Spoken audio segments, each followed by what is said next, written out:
2017 চনৰ 20 জানুৱাৰীত প্ৰথমবাৰলৈ আমেৰিকাৰ ৰাষ্ট্ৰপতি হৈছিল ডোনাল্ড ট্ৰাম্প।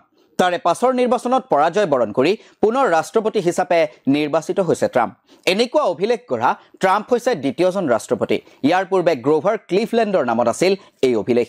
তেওঁ 1885ত ৰাষ্ট্ৰপতি হিচাপে নিৰ্বাচিত হোৱাৰ পাছত 1889 চনত পৰাজিত হয় আৰু 1893 চনত পুনৰ ৰাষ্ট্ৰপতি হিচাপে নিৰ্বাচিত হয়। আমেৰিকা যুক্তৰাষ্ট্ৰৰ ৰাষ্ট্ৰপতিৰ শপত গ্ৰহণ অনুষ্ঠানৰ ইতিহাস 200 বছৰ পুৰণি।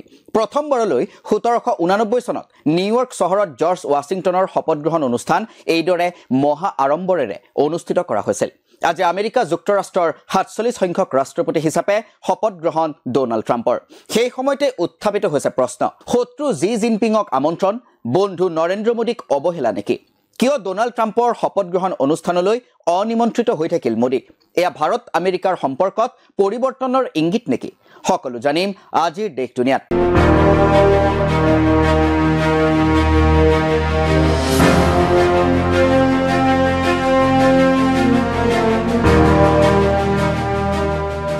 নমস্কাৰ, মই সুদৰ্শন কক্ষী শৰ্মা। আপোনালোকে চাই আছে দেশ দুনিয়া।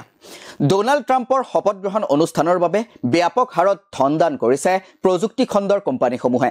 নিজৰ বিদায়ী ভাষণত সদ্য প্ৰাক্তন ৰাষ্ট্ৰপতি জো বাইডেনে কৈছিল যে আমেৰিকা যুক্তৰাষ্ট্ৰ কেইজনমান প্ৰযুক্তি খণ্ডৰ কোটিপতিৰ আধিপত্য থকা অলিগাৰ্চিলৈ পৰিণত হ'ব পাৰে।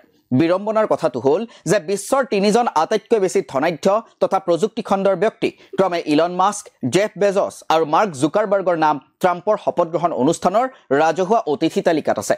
লগতে গুগলৰ ভাৰতীয় মূলৰ CEO সুন্দৰ পিচাই আৰু এপলৰ টিম কুক আছে।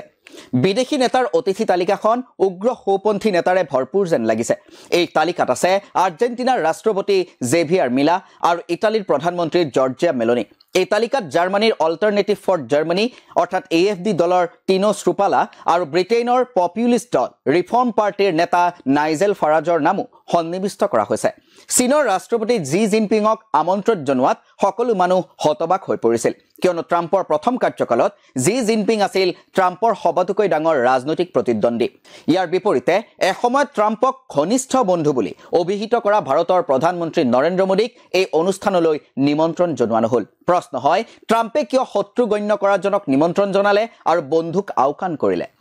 আমেৰিকাৰ বাবে চীনৰ সৈতে দ্বিপাক্ষিক সম্পৰ্ক অতি স্পৰ্শকাতৰ বিষয়। ইয়াৰ বিপৰীতে ভাৰতৰ সৈতে সম্পৰ্ক উন্নত অৱস্থাত আছে আৰু ইয়াত বিশেষ মনোযোগৰ প্ৰয়োজন নাই। সেইবাবেই ভাৰতৰ প্ৰধানমন্ত্ৰীক নিমন্ত্ৰণ জনোৱা নহ'ল নেকি? এই ধৰণে একাংশ বিশ্লেষকে ব্যাখ্যা আগবঢ়াইছে।